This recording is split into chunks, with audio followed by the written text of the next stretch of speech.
चलो विद्यार्थी मित्रों धोरण 10 विषय गणित ની અંદર ચેપ્ટર નંબર 3 ત્રિચલ સુરેખ સમીકરણ યુગ્મની અંદર આદેશની રીત આપણે ભણ્યા હતા। તો એ સ્વાધ્યાય 3.3 ની અંદર આદેશની રીતની પહેલો દાખલો આપણે શીખ્યા।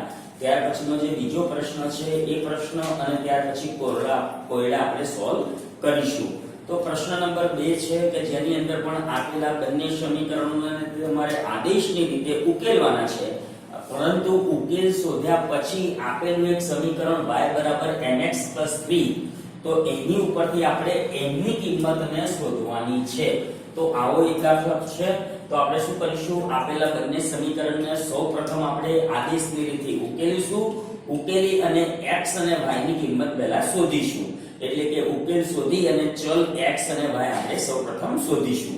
તો આપણે શરૂઆત કરીએ। સમીકરણ નંબર 1 આપેલું છે, સમીકરણ 1 2x + 3y = 11 અને સમીકરણ નંબર 2 2x - 4y = -24 જે સમીકરણ નંબર 2 છે। અહીંયા સમીકરણ નંબર 1 અને સમીકરણ નંબર 2 લખી દેશું। હવે આપણે આને આદેશથી ઉકેલીએ। चलो आदेशથી ઉકેલવું मतलब કોઈ પણ એક સમીકરણમાં આપણે આદેશ લેવાનો છે। કાં તો સમીકરણ 1 માંથી તમે આદેશ લઈ શકો અથવા તો સમીકરણ 2 માંથી પણ આદેશ લઈ શકો। તો આપણે કોઈ પણ એક સમીકરણમાંથી આદેશ લેશું। આદેશ લેવો એટલે શું, કાં તો x ને સૂત્રનો કરતા બનાવો કાં તો y ને સૂત્રનો કરતા બનાવો। તો હું સમીકરણ નંબર 1 માંથી આદેશ લઉં છું। તો સમીકરણ નંબર 1 માંથી આદેશ લેતા સમીકરણ નંબર 1 માં આદેશ લેતા અને આદેશમાં હું x ને સૂત્રનો કરતા બનાવું છું। તો સમીકરણ નંબર 1 છે 2x + 3y = 11। હવે 2x ને આ બાજુ રાખીએ અને 3y ને બરાબરની પેલી બાજુએ જવા દઈએ, કેમ કે x ને સૂત્રનો કરતા મારે બનાવવો છે। તો 2x m ના m અને 3y ને જવા દઉં બરાબરની પેલી બાજુ પ્લસ 3y છે બરાબરની પેલી બાજુ જાય તો શું થાય, તો -3y। તો 11 - 3y। હવે x ને એકલો રાખવાનો છે તો આગળના જે 2 બે સહગુણક છે એને જવા દો બરાબરની પેલી બાજુએ। તો 2 અહીંયા ગુણાકારમાં છે બરાબરની પેલી બાજુ જશે તો ભાગાકારમાં જશે। તો x બરાબર 11 - 3y ભાગ્યા થશે 2 એટલે છેદમાં 2। તો આ થઈ ગયો આપણો આદેશ। તો x ની જે કિંમત આવી એને સમીકરણ નંબર 2 માં મૂકવાની છે। 1 માંથી આદેશ લીધો હોય તો એ કિંમત સમીકરણ 2 માં મૂકવાની, જો 2 માંથી આદેશ લો તો કિંમત સમીકરણ નંબર 1 માં મૂકવાની। તો મેં સમીકરણ 1 માંથી આદેશ લીધો છે માટે જે કિંમત આપણે સમીકરણ નંબર 2 માં મૂકીશું। તો સમીકરણ 2 માં મૂકતા चलो समीकरण 2 છે આપણું 2x - 4y = -24 જેમાં x ની કિંમત આપણે 11 - 3y/2 મૂકવાની છે। તો 2m ના m અને આપણે અહીંયા કિંમત મૂકી 11 - 3y છેદમાં 2 એટલે x ની કિંમત મુકાઈ ગઈ। -4y = -24। હવે આપણે સાદું રૂપ આપીએ, સમીકરણને ઉકેલીએ। તો અહીં આ ઉપરના બે અને બે શું થઈ જાય, ઉડી જાય। ઉપર નીચે છે એટલે છેદ ઉડે એટલે બે બે ઉડી ગયા। તો શું વધશે, 11 - 3y - 4y = -24। હવે વિદ્યાર્થી મિત્રો અહીં આપણે -4 અને -3 એટલે -7y થશે અને 11 ને જવા દઈએ બરાબરની પેલી બાજુએ। તો +11 છે બરાબરની પેલી બાજુ જશે તો શું થશે, તો -11 થશે।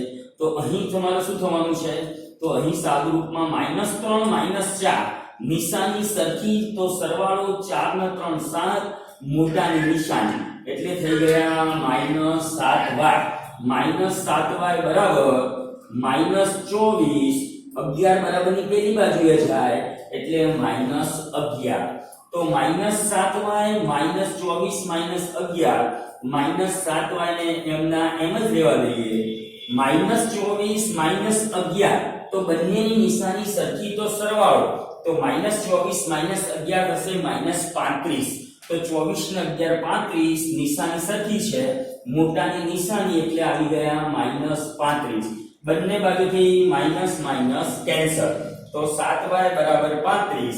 7 ને જવા દો બરાબરની પહેલી બાજુ એટલે ક્યાં જશે, તો છેદમાં। તો y = 35 ના છેદમાં 7 તો 35 ભાગ્યા 7 એટલે કેટલા થાય? તો 5. 7 પંચા 35. તો y ની કિંમત આપણને મળી ગઈ 5. એટલે આપણને આપેલા સમીકરણમાંનો એક ચલ y મળી ગયો, બીજો ચલ આપણે x શોધવાનો છે. તો આ જે y ની કિંમત આપણને મળી એ આપણે આદેશમાં મૂકી દઈએ, અથવા તો સમીકરણ 1 માં મૂકો તો પણ ચાલે, સમીકરણ 2 માં મૂકો તો પણ ચાલે, અને આદેશમાં મૂકો તો સૌથી બેટર, સૌથી સારામાં સારું અને સહેલું. તો y ની કિંમત આપણે અહીંયા સમીકરણ નંબર 1 ની અંદર આપણે જે આદેશ લીધો છે એની અંદર મૂકી દઈએ. આદેશ આપણો છે x બરાબર 11 માઈનસ y ની જગ્યાએ આપણે મૂકવાના છે 5. તો y ની કિંમત મેં 5 મૂકી દીધી અને છેદમાં કેટલા છે? તો 2. અહીંયા y ની જગ્યાએ 5 મુકાઈ ગયા. 11 માઈનસ, ચલો ગુણાકાર કરીએ, 5 કરીને 15 અને છેદમાં 2. 11 માઈનસ 15. ચલો 11 માંથી 15 ના જાય, 15 માંથી 11 જાય તો કેટલા વધે? 4 વધે. પણ મોટા કોણ 15, તો એની આગળની નિશાની 11 માઈનસ 15 એટલે -4 અને છેદમાં કેટલા? તો 2. હવે ઉપર નીચે છેદ ઉડાડી દઈએ, 2 દુ 4. તો x ની કિંમત આવી ગઈ -2. તો આ x અને y એમ બંને ચલ આપણને મળી ગયા. એટલે અહીં આપણે સમીકરણને ઉકેલી દીધું. હવે સમીકરણને ઉકેલ્યા પછી આપણે ઉકેલ કરીને આન્સરમાં લખવાનું છે. ઉકેલ બરાબર, તો પહેલા x લખાય અને પછી y લખાય.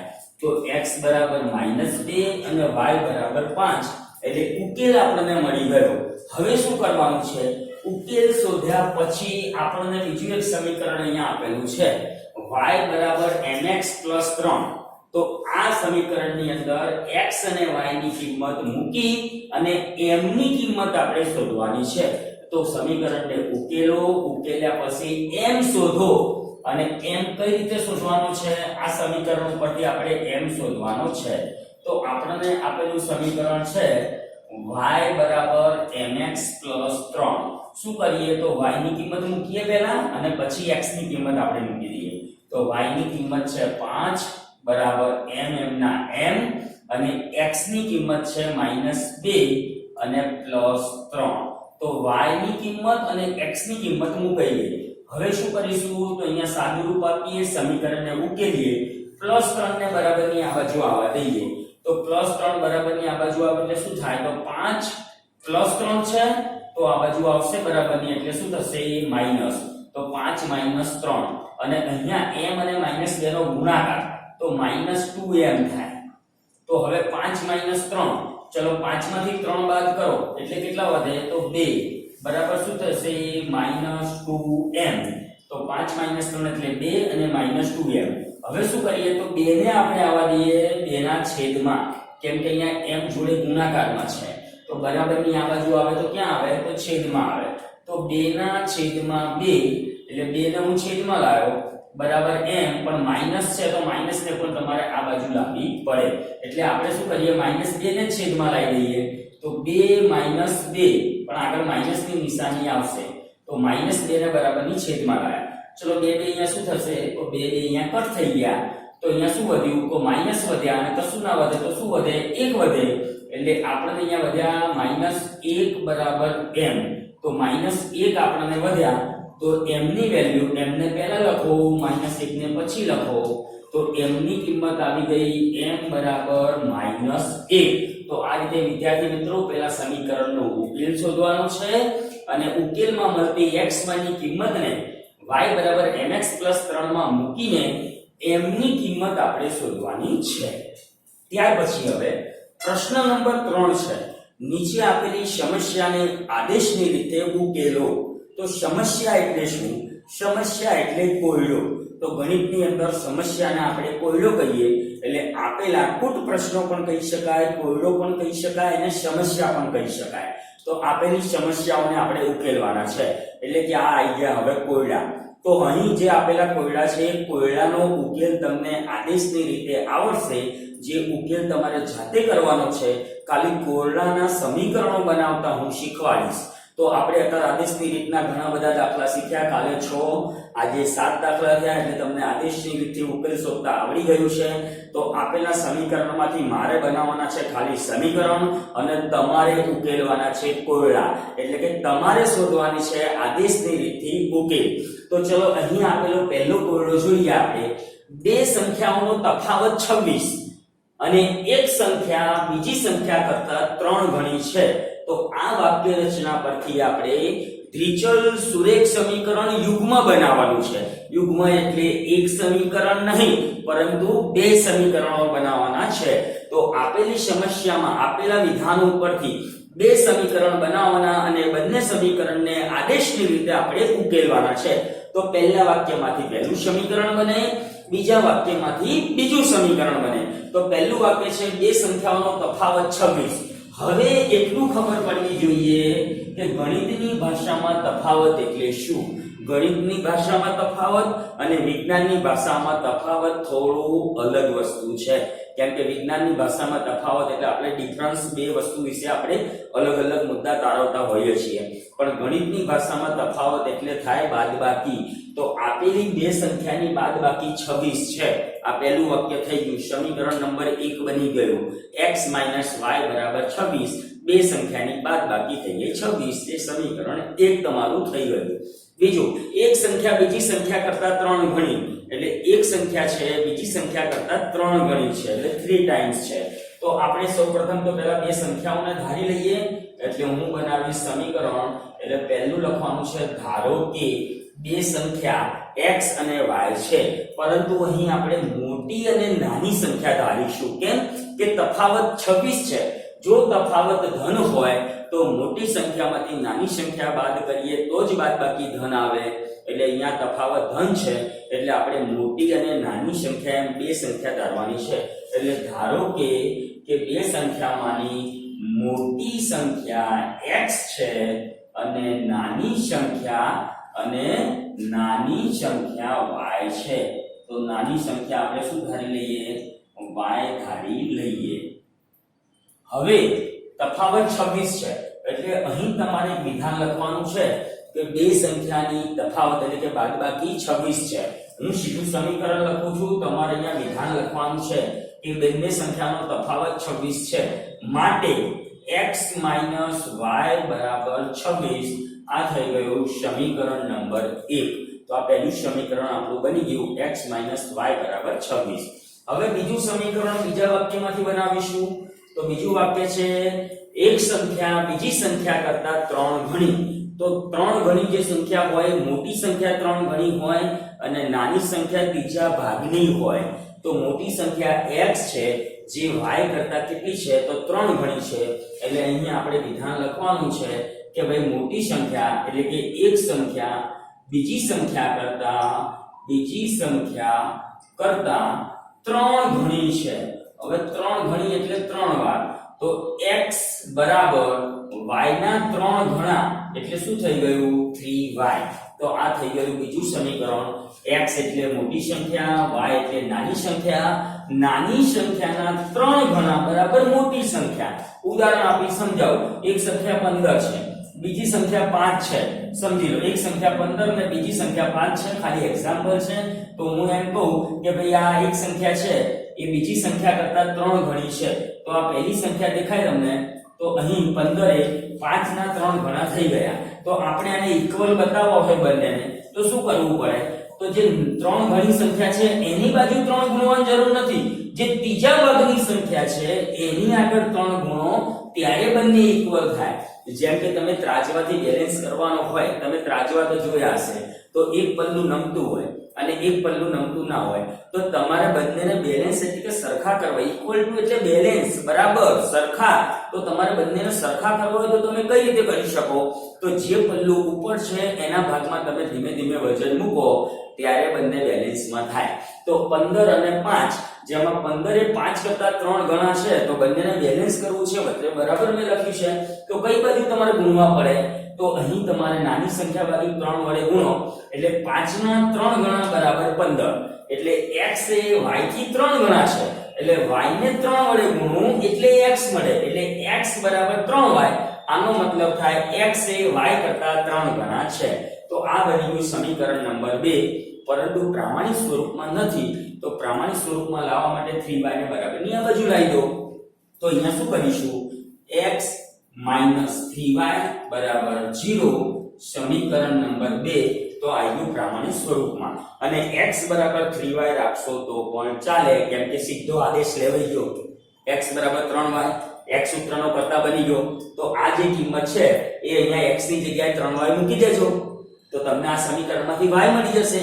અને y જે મળ્યું એ પાછું અહીંયા મૂકી દેજો, એટલે તમને x મળી જશે.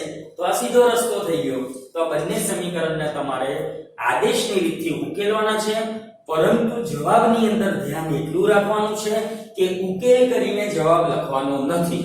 આપણે અત્યાર સુધી શું કરતા હતા, સમીકરણમાં ઉકેલ કરીને કૌંસમાં જવાબ લખતા હતા, પણ તમારે જવાબ એ જ નથી લખવાનો, કેમ કે કોરડામાં જે જવાબ માંગ્યો હોય એ લખવો પડે.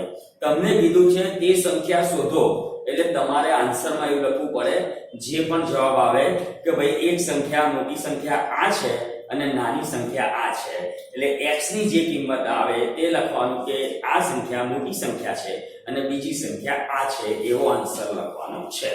ચલો ત્યાર પછી કોરડા નંબર 2 જોઈએ આપણે.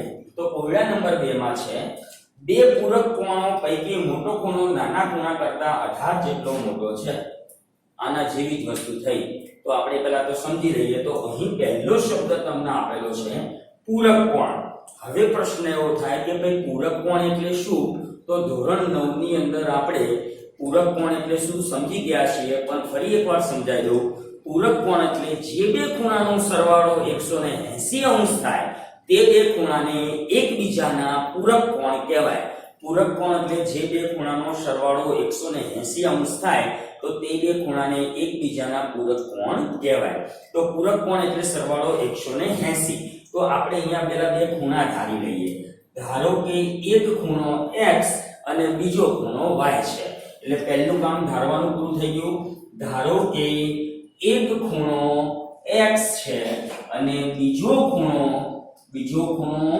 y છે. તો અહીંયા આપણે બંને ખૂણા ધારી લીધા. તો હવે બંને ખૂણા કેવા ખૂણા છે? તો બંને પૂરક કોણ છે. બંને પૂરક કોણ છે. હવે પૂરક કોણ હોય એટલે એનો સરવાળો કેટલો થાય? 180. તો સમીકરણ નંબર 1 બની ગયું x + y = 180. સમીકરણ નંબર 1, કેમ કે બંને પૂરક કોણ છે અને પૂરક કોણનો સરવાળો 180 અંશ થાય. ત્યાર પછીનો બીજો પ્રશ્ન વાંચીએ. મોટો ખૂણો નાના ખૂણા કરતા 18 જેટલો મોટો. હવે આપણે આમાં એક ખૂણો જે ધાર્યો એમાં એવું માની લઈએ કે x ખૂણો એ મોટો છે અને y ખૂણો કેવો છે? તો નાનો છે. તો એવું આપણે માની લઈએ. તો મોટો ખૂણો આપણે x લઈ લઈએ અને નાનો ખૂણો શું લઈ લઈએ? y લઈ લઈએ. તો મોટો ખૂણો x છે અને નાનો ખૂણો y છે, એવું આપણે માની લઈએ. હવે મોટો ખૂણો નાના ખૂણા કરતા 18 જેટલો વધુ છે, એટલે મોટો ખૂણો x, નાનો ખૂણો y અને 18 જેટલો વધુ. તો 18 કઈ બાજુ ઉમેરવા? x બાજુ ઉમેરવા કે y બાજુ ઉમેરવા? સમજો કે મોટો ખૂણો છે એ ઓલરેડી એ નાના ખૂણા કરતા 18 જેટલો વધુ છે, તો મોટા ખૂણા બાજુ 18 ઉમેરવું તો બંનેનું બેલેન્સ થાય નહીં, કેમ કે ઓલરેડી 18 વધુ છે. બીજા 18 ઉમેરવું તો 36 વધુ જેટલો થઈ જશે. તો આપણે બંને બાજુ બેલેન્સ કરવા માટે નાના ખૂણા બાજુ આપણે 18 ઉમેરીએ તો બંને ખૂણા બેલેન્સમાં થઈ ગયા. જેમ કે ઉદાહરણ તરીકે હું સમજાવું કે ભાઈ એક ખૂણો છે એ 100 નો છે. ચલો મોટો ખૂણો 100 છે અને નાનો ખૂણો સમજી લો કે 80 છે. તો મોટો ખૂણો નાના ખૂણા કરતા 20 જેટલો વધુ છે હું એમ કહું તો શું થાય અહીંયા? તો મોટો ખૂણો 100, નાનો ખૂણો 80, મોટો ખૂણો નાના ખૂણા કરતા 20 જેટલો વધુ છે. તો અહીંયા બંનેને સરખા કરવા હોય તો 20 કઈ બાજુ ઉમેરવા પડે? તો નાના ખૂણા બાજુ 20 ઉમેરવા પડે. પણ અહીંયા 20 નથી, 18 છે. એટલે મોટો ખૂણો કેટલો હશે? તો તમને અંદાજો આવી જશે. તો મોટો ખૂણો કેટલો હશે? તો 99 જેટલો હશે.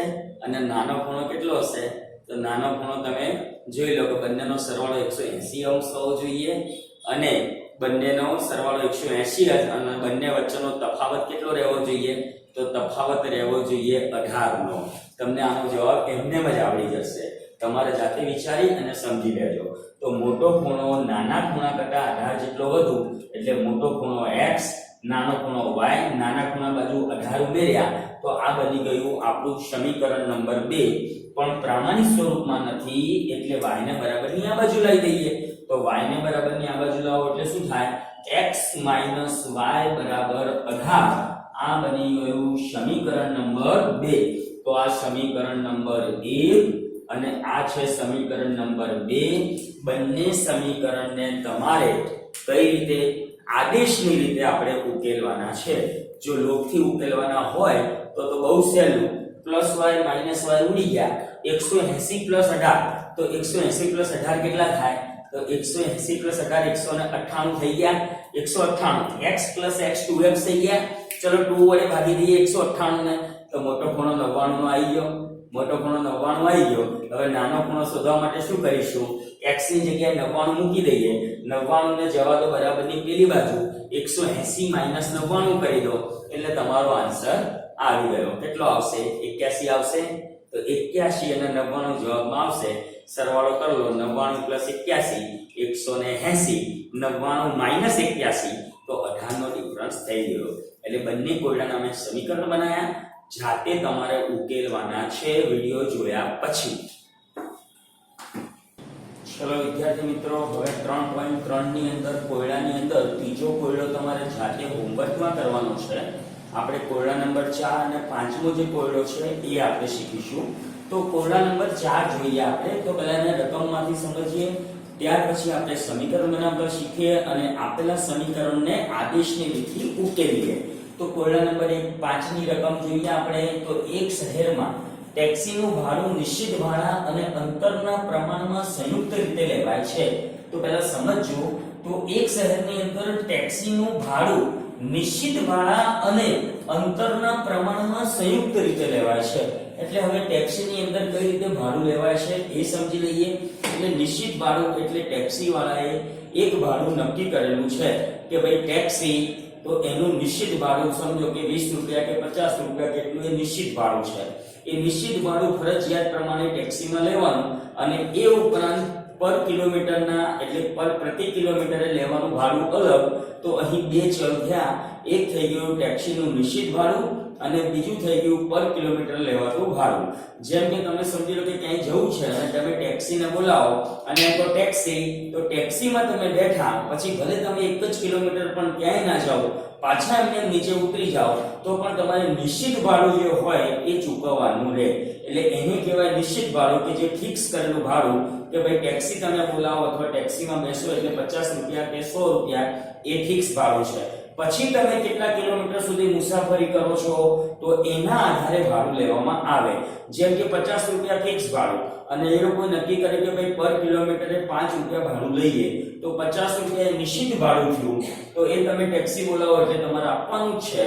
અને પર કિલોમીટરે સમજો કે 5 રૂપિયા ભાડું છે તો તમે 10 કિલોમીટરની મુસાફરી કરો તો 10 કિલોમીટરની મુસાફરી લેખે 5 રૂપિયા 1 કિલોમીટર, તો 10 કિલોમીટરના કેટલા રૂપિયા? તો 5 રૂપિયા 1 કિલોમીટરના 5 રૂપિયા, તો 10 કિલોમીટરના 50 રૂપિયા થાય. એટલે મુસાફરી કરવાના 50 રૂપિયા અને નિશ્ચિત ભાડું 50, તો એમ તમારે કુલ 100 રૂપિયા ભાડું ચૂકવવું પડે. એટલે બે પ્રકારના ભાડા છે. એટલે બે ચલ આપણા મળી ગયા. એક છે ટેક્સીનું નિશ્ચિત ભાડું અને બીજું છે પર કિલોમીટરે આપવું પડતું ભાડું. તો આપણે અહીંયા બે ચલને આપણે ધારી લઈએ. એટલે પહેલો ચલ ધારીએ, ધારો કે ટેક્સીનું નિશ્ચિત ભાડું એટલે તમે બેસો, ખાલી ટેક્સીને બોલાવો, ભલે કોઈ કિલોમીટર ના જાઓ, એ નિશ્ચિત ભાડું તો ચૂકવવું જ પડે, જેને આપણે નિશ્ચિત ભાડું કહીએ.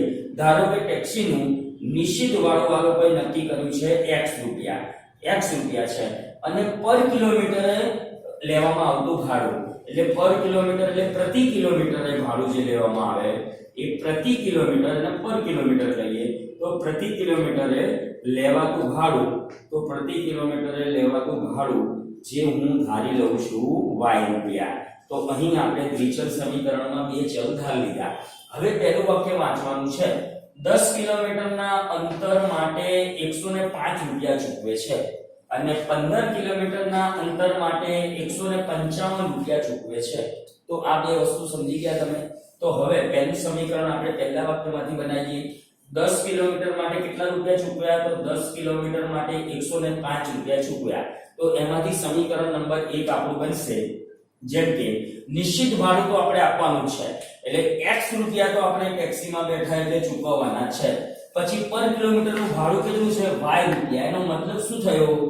1 કિલોમીટરના y રૂપિયા તમારે ચૂકવવા પડે. તો 10 કિલોમીટરનું અંતર કાપો તો કેટલા રૂપિયા ચૂકવવા પડે? 1 કિલોમીટરના y રૂપિયા. તો 10 કિલોમીટરના કેટલા? તો 10y રૂપિયા તમારે ચૂકવવા પડે. તો x રૂપિયા એટલે નિશ્ચિત ભાડું અને પર કિલોમીટરનું ભાડું કેટલું છે? તો y રૂપિયા. તો 10 કિલોમીટર આપણે ગયા તો 10y રૂપિયા ચૂકવવા પડે અને એ આ ટોટલ ભાડું 105 રૂપિયા આપણે ચૂકવવાના છે. આ બની ગયું તમારું સમીકરણ નંબર 1. તો વિદ્યાર્થી મિત્રો આ સમીકરણ નંબર 1 બની ગયું. હવે બીજું સમીકરણ આપણે બનાવીએ. તો 15 કિલોમીટર માટે કેટલા રૂપિયા ચૂકવ્યા? 155 રૂપિયા. તો બીજું અહીંયા આપણે તમારા બંને જગ્યાએ બે વિધાનો લખવાના છે.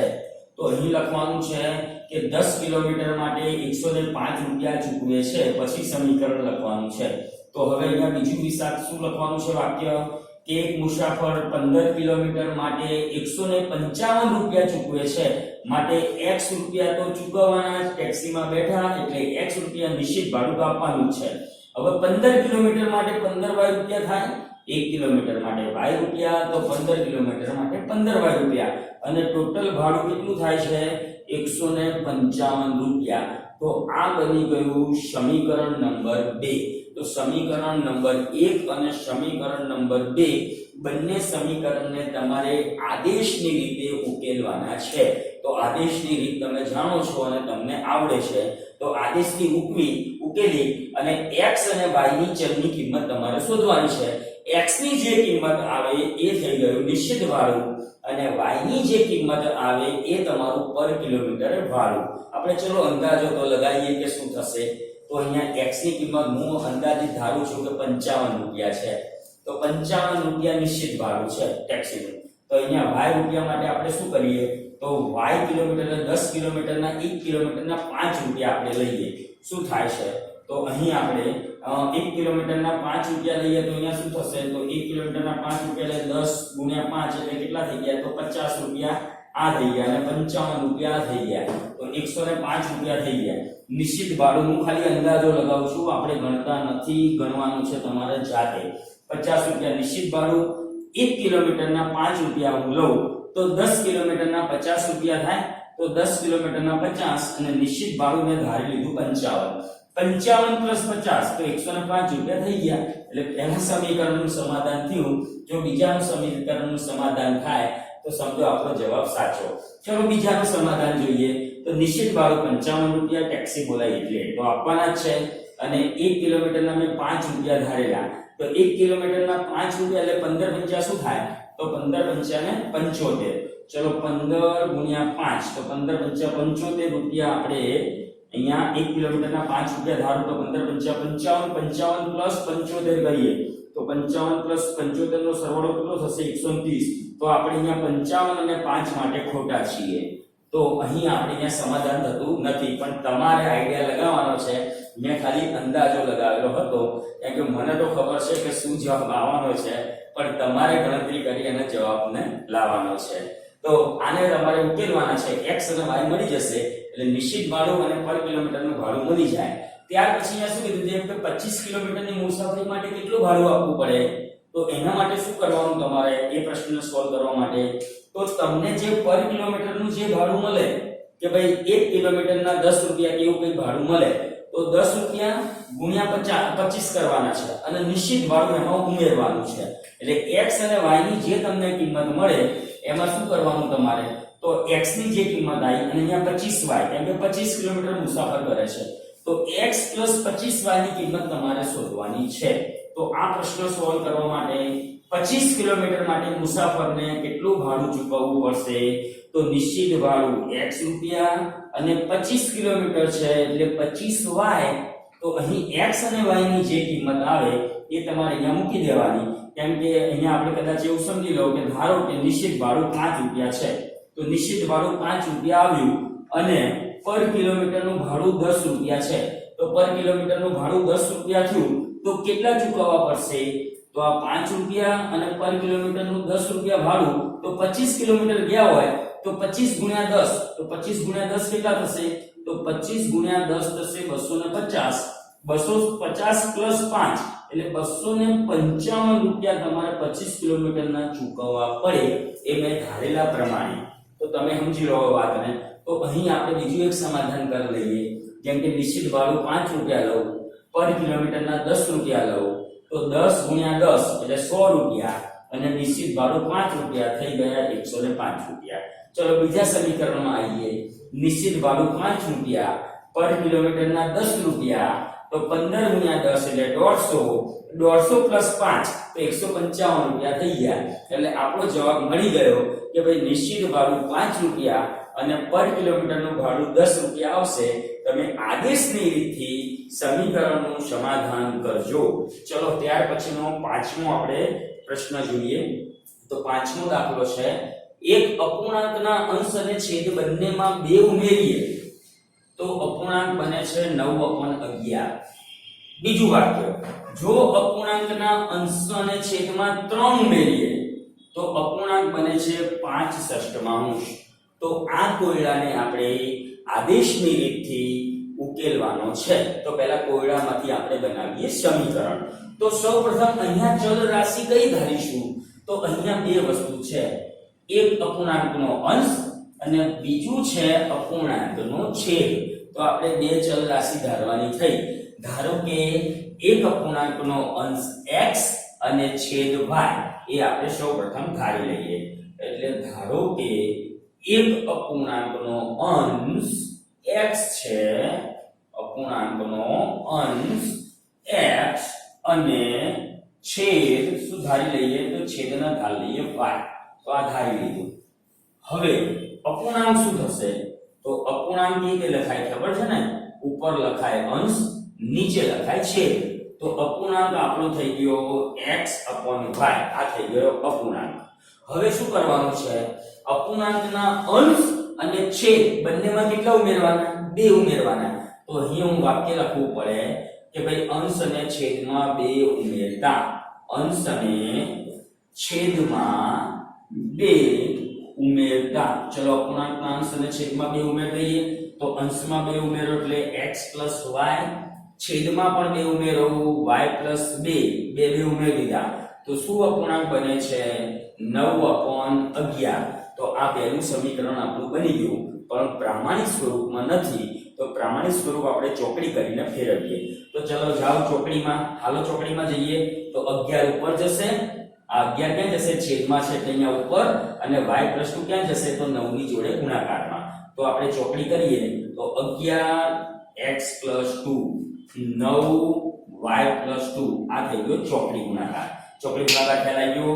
11 છેદમાં છે, ઉપર જાય, y + 2 છેદમાં છે, તો બરાબરની પેલી બાજુએ ઉપર જાય. એટલે આપણે ક્યાં જવાનું? ચોકડીમાં. ક્યાં જવાનું? ચોકડીમાં. ચલો હવે શું કરીશું? આ બંને કૌંસને ખોલીશું. તો 11x અને આ થઈ ગયા 11 × 22. ચલો અહીંયા કૌંસને ખોલ નાખો. 9y અને આ થઈ ગયા 9 × 18. હવે 9y ને બરાબરની આ બાજુ અને 22 ને બરાબરની પેલી બાજુ. તો 11x - 9y, 18, 22 જવા દો પેલી બાજુ, -22. તો 11x - 9y એમના એમ, 18 - 22 એટલે થઈ ગયા -4. આને બનાવવાનું છે બોક્સ. બની ગયું સમીકરણ નંબર 1.